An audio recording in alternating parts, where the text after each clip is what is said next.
Broadcast permission for the following program is made possible by the Columbia Broadcasting System. The CBS Radio Mystery Theater presents...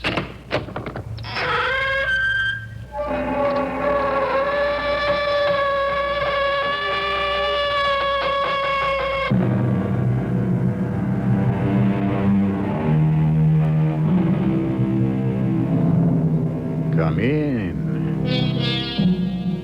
Welcome. I'm E.G. Marshall, here to lead you through an experience which neither of us is likely to forget soon.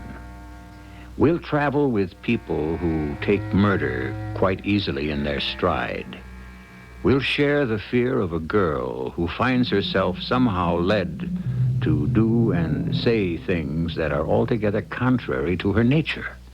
In other words, we'll have an adventure. Alice, what in heaven's name are you doing, all curled up in a ball there in the bed? Oh, it can't be comfortable. Steve, I'm sorry, but there's something very strange going on. I have to lie doubled up like this. That's all I can tell you about it. I have to do it. I don't understand. It's like... Steve, it's as if somebody else is controlling me.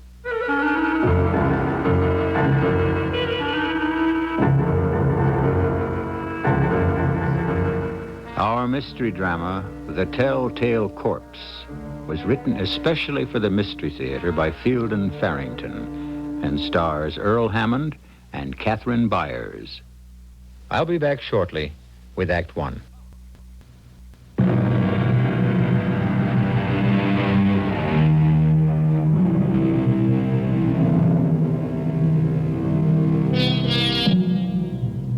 I know it isn't an original thought, but it is nonetheless true that you cannot judge a man by his outward aspects. Take Ernie Blake and Sid Sullivan, for example. Ernie looks like a man in his late 30s who is going places, soberly but not unfashionably dressed, solemn, purposeful in manner. Sid is a smaller and much older man, perhaps in his middle to late 60s, bent from the burden of his years, sad but wise, if his face can be trusted. Actually, they were both released from the state penitentiary only last week. Now, when we see this Aunt Grace, I do the talking, Sid. Is that understood? Is it okay if I just say howdy or pleased to meet you, just so she won't think I'm deaf and dumb? You know what I mean. Yeah, okay, Ernie. You're the brain.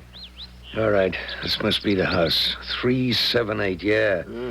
I wouldn't have thought it would be such a nice little place. That's not important. And I don't see no bell button. So, knock. All right, now try to act like you feel bad about Tad. He was our buddy. Yeah, I know. Yep.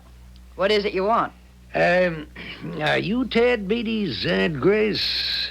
What's it to you?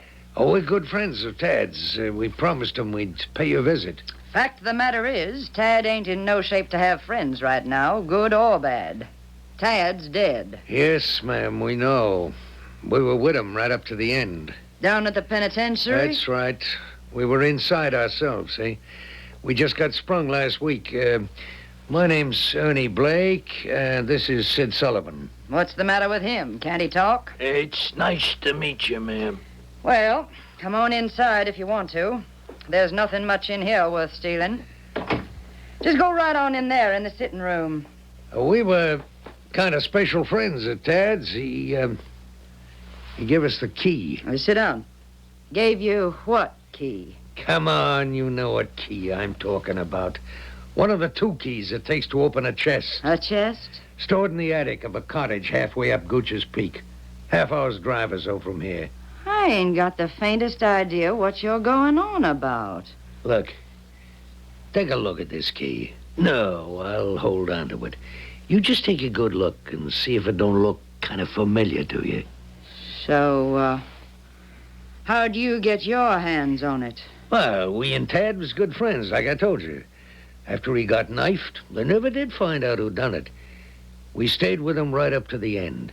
When he knew he was going, he told us about the money from the bank robbery and where it was stashed. He told us about you having one of the 2 keys that had opened the chest and him the other one. He gave us his key, and he said he wanted us to have his half of the money. That's the way he wanted it, Aunt Grace. I was Tad's Aunt Grace, not yours. He wanted you to have his share. Yeah. We was buddies, the 3 of us. A likely story.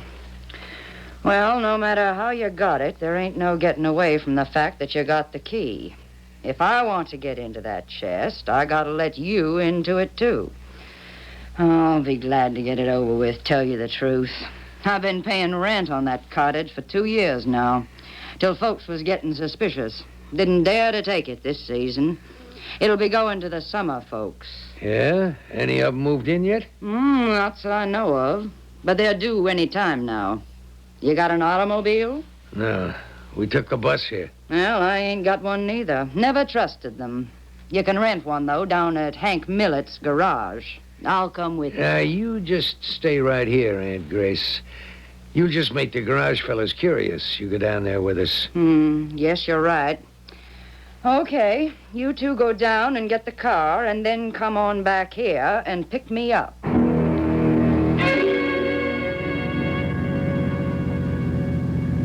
Steve, what does the red light on the dashboard mean? It means the motor's overheating, and that's the reason I'm poking along at 40 miles an hour. Won't it blow up or something? No. There's no danger of that, Alice. The worst that could happen is the car could stall.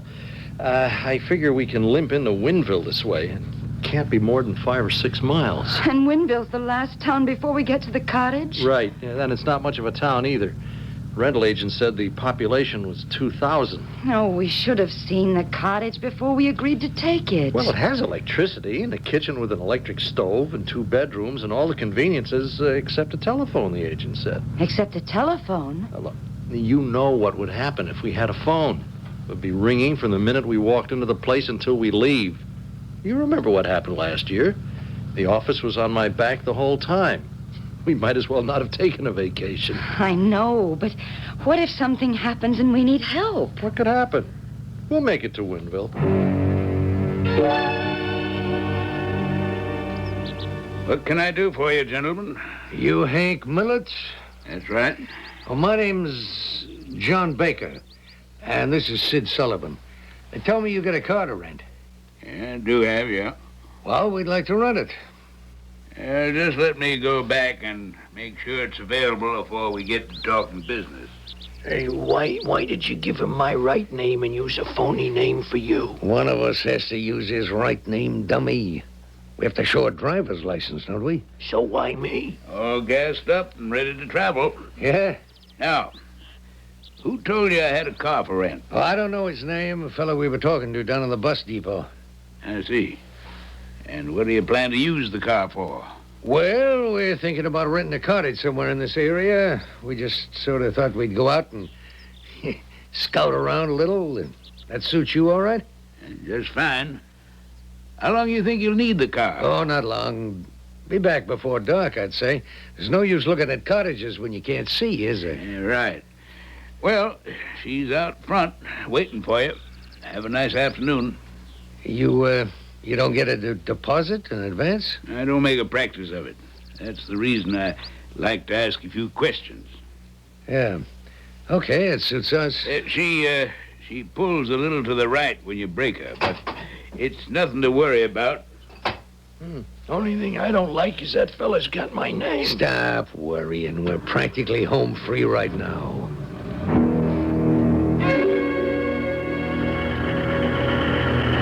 There it is, Steve. There's the garage just up ahead. Oh, a good thing, too. 1 block more and I don't think we'd have made it. Oh. And just hope it isn't beyond help. Do you think we'll be held up long? I have no idea. I certainly hope not. Howdy. Pulling in, you sounded like you could use some help. Overheated, that's for sure. Yeah, well, I just hope she's not too far gone. You know, she's been running very hot the last 5 or 10 miles. Well, just let me see what we're up against here. Way too hot to touch, but it wouldn't surprise me if we found a cracked block in there. Well, how much of a delay would that mean? Hard to say till I can get a better look. What's happened, see, is one end of that hose came loose, and You've leaked out mighty near all your water. New hose wouldn't take a minute, but I'm afraid you've done more damage. Well, let's see if I can get a better look now. Oh, we should have stopped the minute that little red light went on the dashboard. Cracked block, all right. I'm afraid it's going to cost you some money. How long will it take? Well, it's hard to say. Whatever parts you'll need, I'll have to wait till I can get them in from Concord. Don't carry them all here. We have to have a car. Oh, I suppose we could take a taxi up to the cottage, but then we get stuck there. Oh, she's right. We do have to have a car. Couldn't go by taxi anyway. Charlie Castle's got the only one in town, and he's laid up with his arthritis. Which cottage you going to? The Carswell place, I think the agent called it. It's partway up toward Gooch's Peak. Old Aunt Grace finally letting go of that, is she? Aunt Grace? Town character, sort of. Old curmudgeon kind of lady. She's been renting that cottage for the summer last couple of years, and then never going up there. Nobody's figured out why. Well, we can't manage without a car. I'll tell you what. I got a car I rent out. Old buggy, but I keep her in good shape. Party's got it out right now, but I'm expecting them back before nightfall. I could let you have her while you're waiting for your own car to be put in running shape. Well, that would solve our problem, all right. How soon did you say you expect it? Well, before dark was all the party said.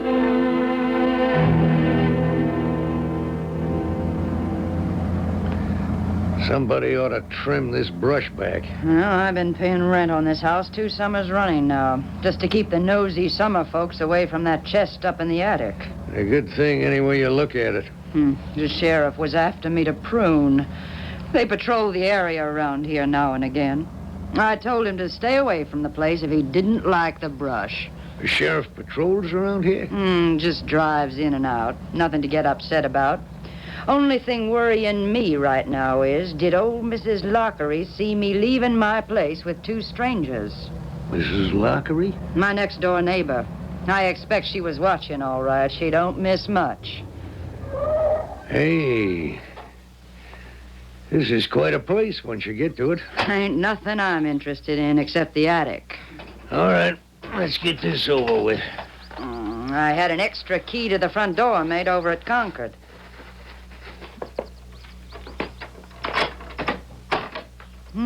Kind of musty, and there may be some cobwebs. Let's see if the summer folks had the lights turned on. Well, now, that was mighty nice of them. I wish I knew when they're expected. All the more reason to get our business over with. All right. You lead the way, Aunt Grace. I thought about moving out here last summer. Place all paid for and going to waste. But then if I'd done that, there'd be my place in town just going to waste, too. So it didn't seem worth the trouble. Just push that door open. It ain't locked. Whew. Talk about musty. Ain't been much traffic. That's the chest right over there. Which key fits which padlock, Aunt Grace? Try your key and see. Ain't you got no sense at all? Well, it seems to work in this one. Okay, Aunt Grace, unlock yours. Yeah, I'll open the chest up. There's nothing but a suitcase in there. Full of 10s, 20s, and 50s. $100,000 worth. Yeah? Look at that. I want the $800 I paid out before we start splitting it up. That's what it cost me to keep the summer folks away last couple of seasons. You don't have to worry about that. No, I ain't worrying. I just want what's coming to me, that's all.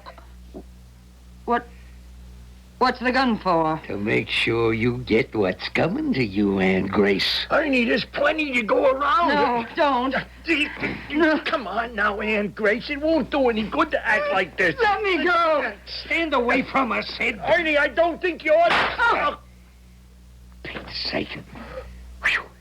She put up a better fight than Tad did.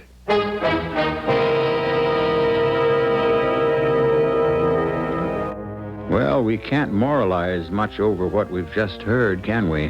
One person's greed has cost her life.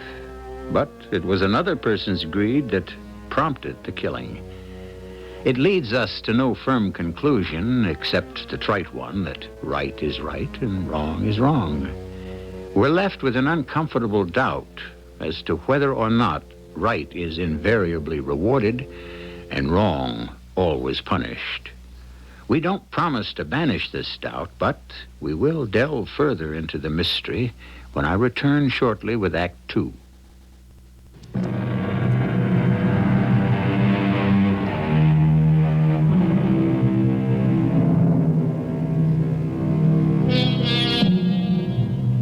A dead body is an awesome thing, and I have often wondered why.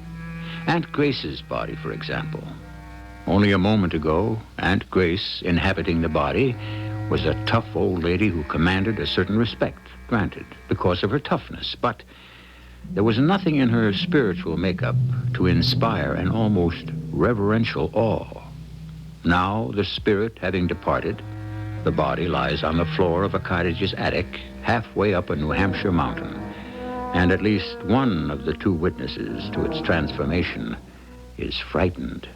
You shouldn't have done it, Ernie. Ah, don't be stupid. $100,000, she said, is in this suitcase. If she took half, that'd left 50 grand for us to split. 25 apiece. Now we got 100 to split, and that makes 50 apiece. Come on. Let's get the body out of here. She wasn't much of a bleeder, was she? You mean you're gonna take her somewhere else? Well, what do you think, stupid? We're gonna leave her here? Well, I don't see why not. Well, then listen close and learn something. You better believe the cops know that she's Tad Beatty's aunt. They'd never found the loot from his bank heist. They'd find Aunt Grace up here, and they know the only reason anybody'd want to knock her off is for the money. They already got her tied into that, so they start asking around. Who knew Tad Beatty in stir? Who got sprung lately? And what they'd come up with is you and me. So they better not find the body. Oh, yeah, I suppose so. Okay. You take Aunt Grace's feet. Where are we gonna take her? Down to the car first. We'll stuff her into the trunk and drive till we find a good place to stash her. Don't you think we ought to take the money first, though? It's been locked up here for 2 years. It'll be okay for another 10, 15 minutes. We'll come back for it soon as we got Aunt Grace safe in the trunk. All right, take hold of her feet, Sid. Well, okay. It's gonna give me the creeps, though. Oh, she weighs a ton. Yeah. All right, watch yourself backing down them stairs. I wonder why she got mixed up in the bank thing in the first place. No money, what else?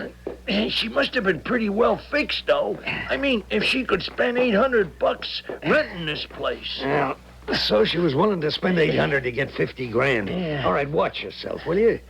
You come to the bottom of the steps. Okay. Can we put her down and rest for a minute, Ernie? She's breaking my back. A little higher, Sid. You gotta lift her a little higher. She won't fit into the trunk, Ernie. Well, we gotta double her up some. What do you think? That's a terrible way to treat a dead person. You gotta get her knees doubled up good and tight. Right. Yeah. Okay. Does it? You know, I don't think the trunk lid's gonna close. Yeah, sure it will. May crowd the old gal a little. She won't mind. I just wish we didn't have to do it. Will you shut up, Sid?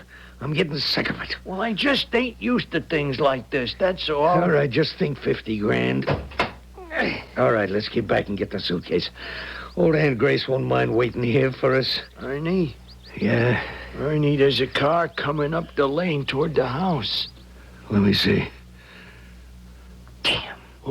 Who you suppose it is? Didn't the old battle act say the cops patrolled this area some? I don't remember. Well, they're sheriff or somebody. That's all we need. You think they'll look in the trunk of our car? How the hell would I know? Okay, here's what we do. We'll sneak around the side of the house. We can't go inside now. You think they'll come in the house? Well, they will for sure if they look in that car trunk. This place is lousy with weeds and bushes alongside the house here. Hey, Can you read what it says on the side of the car? Wait a minute. Yeah. Says county sheriff. Oh, well, we better get out of here, Ernie. And leave that $100,000 behind? They're looking our car over pretty good. Just so they don't open the trunk. Can you hear what they're saying? I can't even hear them talking. One of them's getting in our car. Must be some kind of a deputy. The other guy keeps ordering them around. Well, what are they gonna do? They gonna take our car away? It looks like it. Must think it's abandoned, I guess. But she's in the trunk, Ernie. Ah, shut up, will you? I know she's in the trunk. What are we gonna do? Hadn't we better get out of here? As long as there's $100,000 in that suitcase up in the attic, we ain't going nowhere.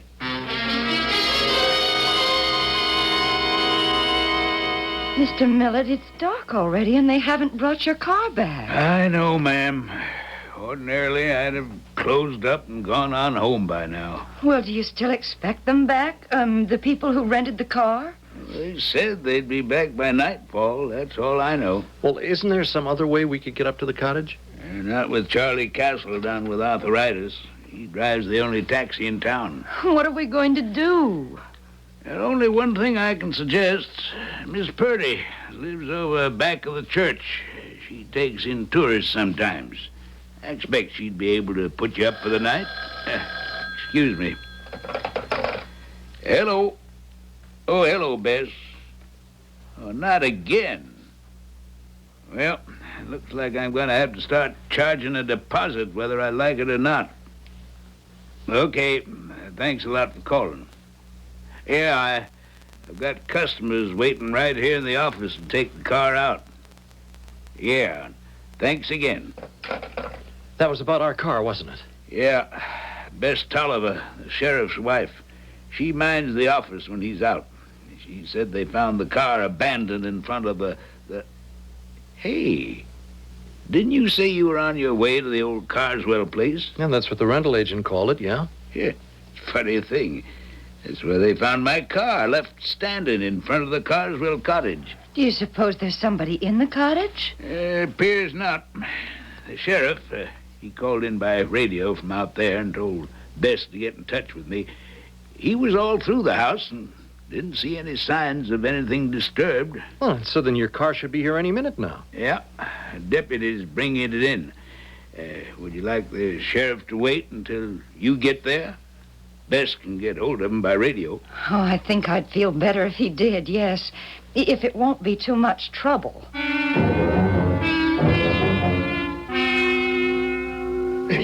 Watch out for this one bush here, Ernie. It's thorny. I tore my shirt. Yeah, shut up. I want the sheriff to hear you. He was up there in the attic, Ernie. I saw the light on up there. I know that.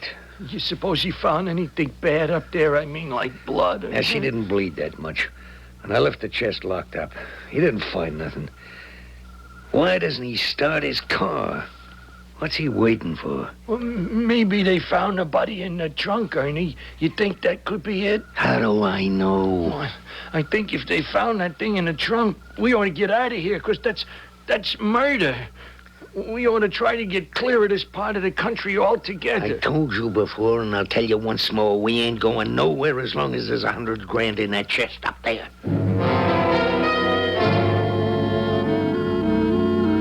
Okay, Mr. Carter, she's all gassed up and ready to go. Good. Well, you ready, Alice? I've been ready for hours.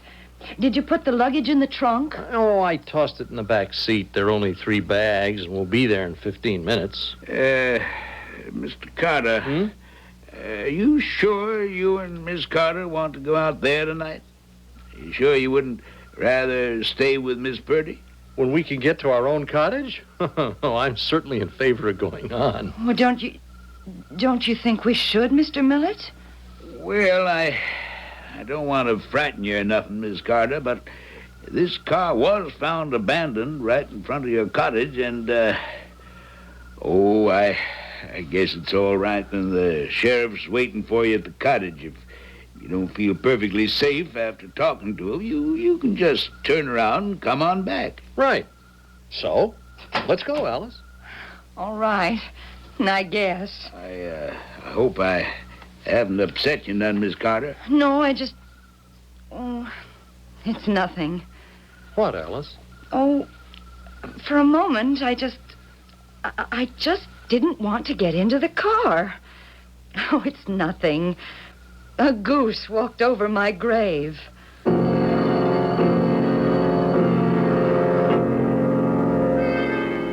That damn sheriff hasn't made a move since he got back into his car. He's reading something, some kind of a book. Yeah. All right, let's go. Go? We're gonna clear out like I said, Ernie? No, stupid. We're going in the cottage. Oh, come on, Ernie. As long as he sits there in his car reading or listening to his radio or whatever he's doing, what's to keep us from sneaking in the back way, taking the suitcase full of bread and sneaking out again? What's to stop us? The sheriff, if he catches us in there. Well, he's not gonna catch us. For Pete's sake, Sid, ain't you got no guts at all?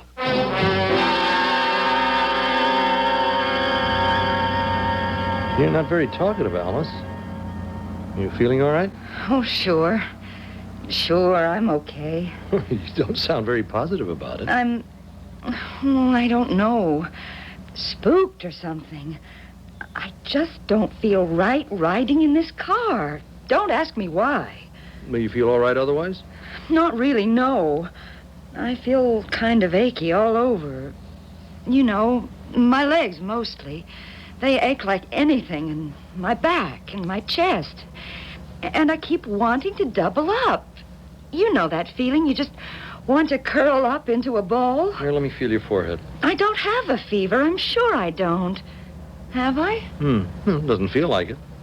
Would you mind terribly if I just sort of curled up here on the seat? Of course not. Would you rather move into the back seat? Oh, it's all full of luggage. Well, you can put the bags in the trunk. No, don't bother. We'll be there pretty soon anyway. I'll just curl up here. Am I in your way? No. But you look awfully uncomfortable. Well, if you want to know, I am. Well, then don't stay that way. Come on, sit up. No, I'll give this a few minutes. I mean, I can't explain it, Steve. But I feel like I have to stay in this position. Like somebody's forcing me to. Who's forcing you? Certainly not me.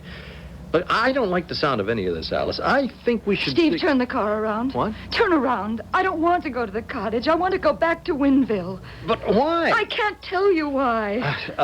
We better go back to Winville and see a doctor. No, I don't want to go back to Winville to see a doctor. Okay. The lane back to the cottage should be showing up any time now. Can't you drive faster? I'm very uncomfortable, you know. Why don't you sit up straight? Of course you're uncomfortable, all rolled up into a ball that way. I've told you this is the way I have to be. Now stop nagging me about it and get us to that cottage, will you?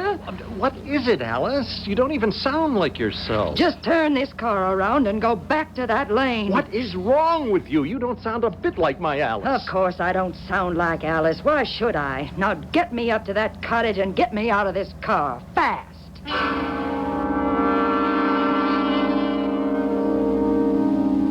Why should Alice sound like Alice? She really doesn't sound like herself, does she? To me, she sounded like, well, call me fanciful if you wish. She sounded more like Aunt Grace. Although Alice and Steve are not aware of it, Aunt Grace is right there in the car with them. She's dead, of course, and that ought to be the end of her in this world. But is it? I'll return shortly with Act 3.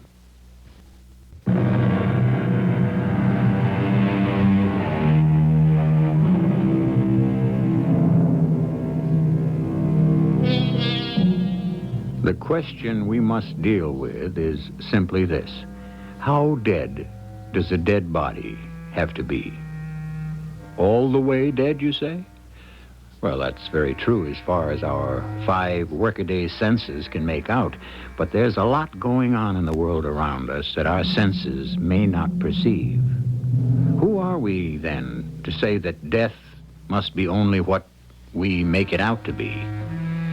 Ernie Blake and Sid Sullivan, the 2 men responsible for the presence of Aunt Grace's dead body in the car, are still in the underbrush that surrounds the cottage. What if the back door's locked, Ernie? Then I'll pick the lock. Hold it. Sheriff's got his motor running. No, it ain't the sheriff's car, Ernie. There's another car coming up the lane. I can see the lights. Like we ain't got enough trouble already. Okay, we'll stay right here where we are and see what happens. Well, who could be coming out here? Nobody but you and me knows about the money up in the attic. Tad Beatty and Aunt Grace used to know, but they're... Shut up. And stay closer to the house in the shadows. They just pulled up in back of the sheriff's car. It looks like... Good Lord. What is it, Ernie? It's the car we had, the one we rented from that garage. It can't be. I mean, how can it? The guy rented it to somebody else. And that means nobody's opened the trunk. You mean she's still in there? Must be. They found her in there. You know damn well the sheriff's office had impounded the car for evidence, so they didn't. So she's still in there. What are we gonna do, Ernie? Hide out and wait. What else?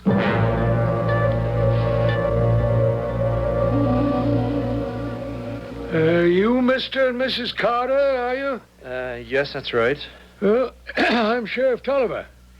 My office radioed me that you two are on your way. Well, we thought since the car was abandoned right in front of our cottage, we'd feel better about things if you stayed around till we got here. It's a funny thing, the car being left right here in front of the cottage you rented.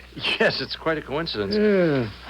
Can't stand the smell of coincidences. I just don't trust them. Steve, Oh, yes, Alice, you feeling better? couldn't we just get in the sheriff's car and go back to Winville with him? But why should we? I don't think I'm going to like it here. Well, I suppose we You're could. perfectly welcome, of course, if that's what you want. I've been over to the house, top to bottom, and there's nobody in there. Does seem like a shame for you to spoil your whole vacation just because a couple of nuts decided to ditch a rented car in front of your cottage. Alice. Oh, I suppose it's all right. I'm just feeling spooked tonight for some reason. Of course we'll stay. I was just being silly. Well, anything I can do for you folks before I go on back to town? I guess not. No. Yeah, I'll be going then. If you should need me for anything, feel free to call on me. I'd like to know how we're going to call on him with no phone in the house. Everything's going to be all right, Alice. I'll go get the bags. Not sure I can get out of the car, Steve. Can't get out of the... Alice, you've been screaming to get out of the car all the way out here. Now you say I know. It doesn't make sense, but it seems to have changed its mind. It? Changed its mind? Oh, stop picking away at every little thing I say. Well, no. Look, come on, Alice. You're just tired of riding, that's all. Now, once we're inside... Get away from me. Get your hands off me. Alice, now, something is wrong. It wasn't you saying that. It didn't sound the least bit like you. It didn't feel like me either. I didn't even want to say it. It was like something or somebody made me say it. She looks like she's sick or something. Yeah, the way he practically lifted her out of the car and she's not walking so good. And maybe they won't stay, huh? They'll stay. They're going to be here for 2 or 3 weeks, maybe longer. Why do things like this always happen to me? But we'll just have to go away and leave the money in there, Ernie. I mean, for now, anyway. Will you shut up about going away and leaving all that money here? But what else can we do? We just can't walk up and say, look, Mr. and Mrs. Who's, it's the loot from a bank heist. It's stashed in your attic. Would you mind if we go up there and get it? Hey, you know something? That ain't such a bad idea you got there. You're kidding. You ain't really gonna go up and talk to him, are you? Not out here. We'll wait a while after he goes back in. And Sid... Yeah? You let me do the talking, you hear? You button your lip and keep it buttoned. You mean I gotta be deaf and dumb again? Yeah, that's what I'll tell them if they ask. Alice? Alice, where are you? Back in the bedroom, Steve. I thought I'd just lie down for a minute. Oh, it's a good idea. You're just worn out, that's all. Oh, I hope so. I don't know. Somehow I feel so... I can't tell you. So creepy. Alice, what in heaven's name are you doing? Why are you all curled up in a ball there in the bed? Why do you keep doubling up like that? Steve, I'm sorry, but there's something very strange going on. I have to lie doubled up like this. That's all I can tell you about it. Steve, it's like I was in a little cramped space, all curled up this way, and there isn't room to straighten out. Like being in a closet. Oh, now that's just nonsense, Alice. Steve, it's as if somebody else is controlling me. I think we'd better get you back to Winville. There must be some kind of a doctor there, and I think you need a doctor. No, I'm not going to see any doctor. Oh, all right. Then you stay here, and I'll bring the doctor to you. Now, I'll go into Winville and get him. You're not to do any such thing. I don't want that car moved away from here. Do you hear me? Well, you just can't lie there tying yourself up in knots and talking foolishness. Oh, somebody at the door. Don't answer it. You're to stay away from that door. Well, it's probably the sheriff come back for something. He and the garage man are the only two who know we're here. Don't let them in. Don't go near that door. It is all right, Alice. What can I do for you? Well, I'm sorry to butt in on you this way, but we forgot to take one of our suitcases when we left. I don't understand. Oh, well, you see, we were the tenants in here before you took the place. We had one of our suitcases up in the attic. I can't remember how come, but we forgot to take it with us. That's them. They are the two. They are murderers. Alice, why don't you just... That one there, the young one, he killed me not more than a couple of hours ago. Shot me dead.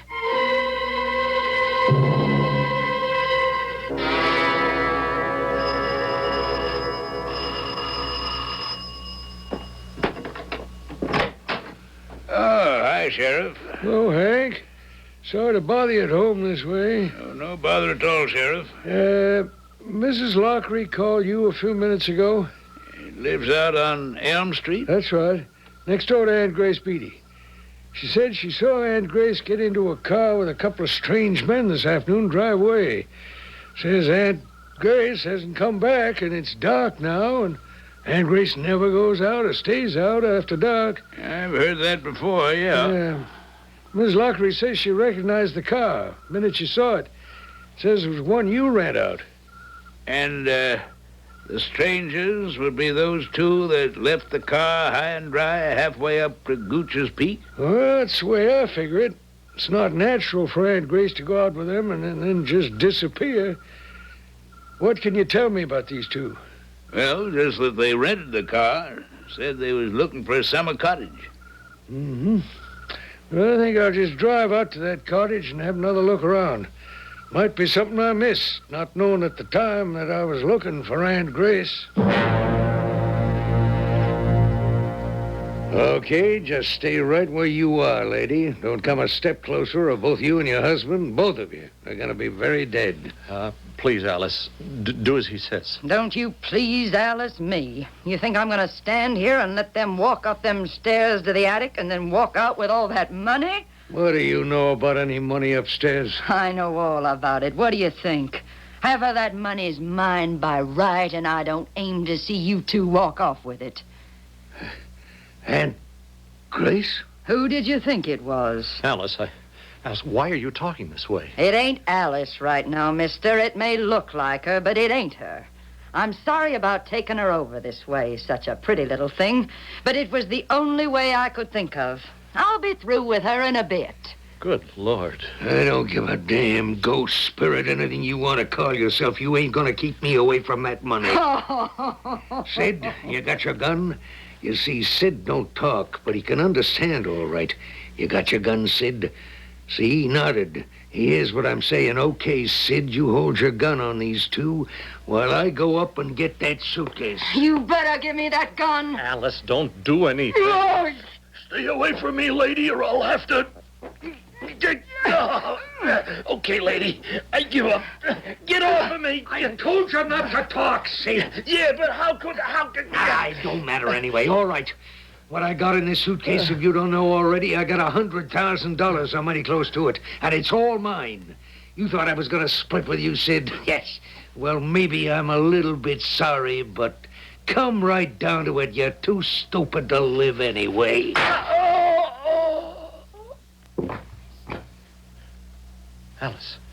Alice, don't do anything. He'd just as soon kill you as not. I'm gonna have to anyway, let's face it. You too. I can't have a lot of witnesses walking around shooting off their mouths, now can I? You're gonna have to get past me if you expect to get out of this house with that money. I don't know which one you are, the old lady that's dead or the young one you look like.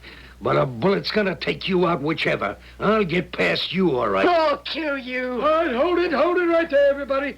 Drop that gun, you on the stairway. Sheriff, he killed that man. And I ain't through yet. Alice, are you all right? Not yet, I ain't. That man dead, Sheriff? It's just shot in the shoulder, Mrs. Carter. Or are you...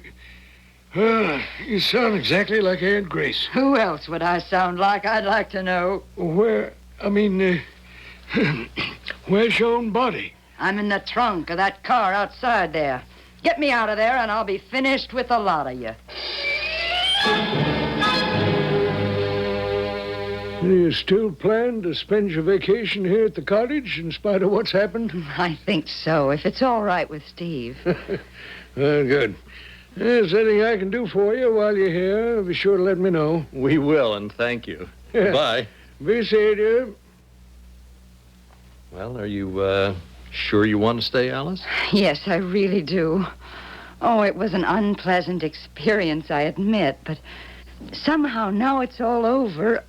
I sort of like old Aunt Grace. Well, I don't.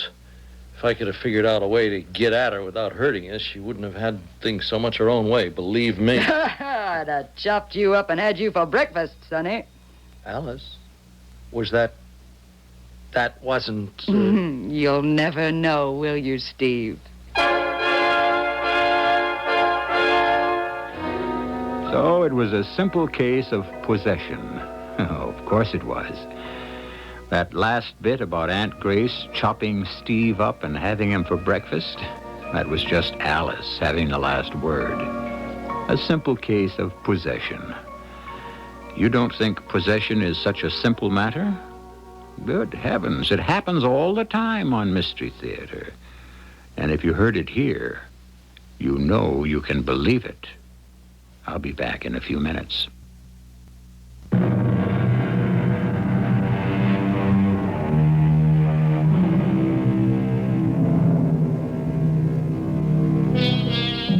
Steve and Alice stayed on in the cottage where they had had such an extraordinary experience.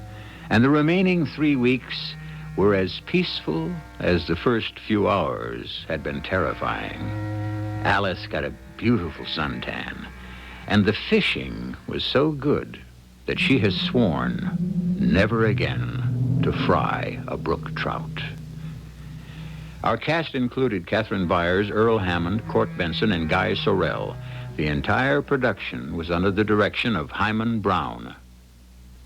This is E.G. Marshall inviting you to return to our Mystery Theater for another adventure in the macabre.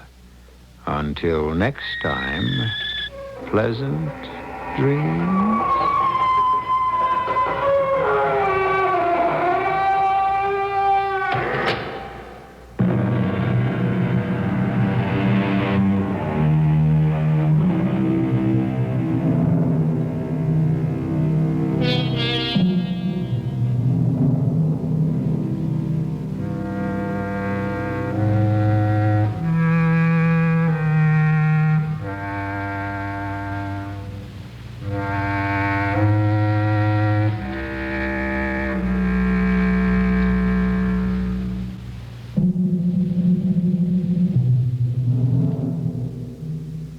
The preceding program was broadcast with the permission of the Columbia Broadcasting System.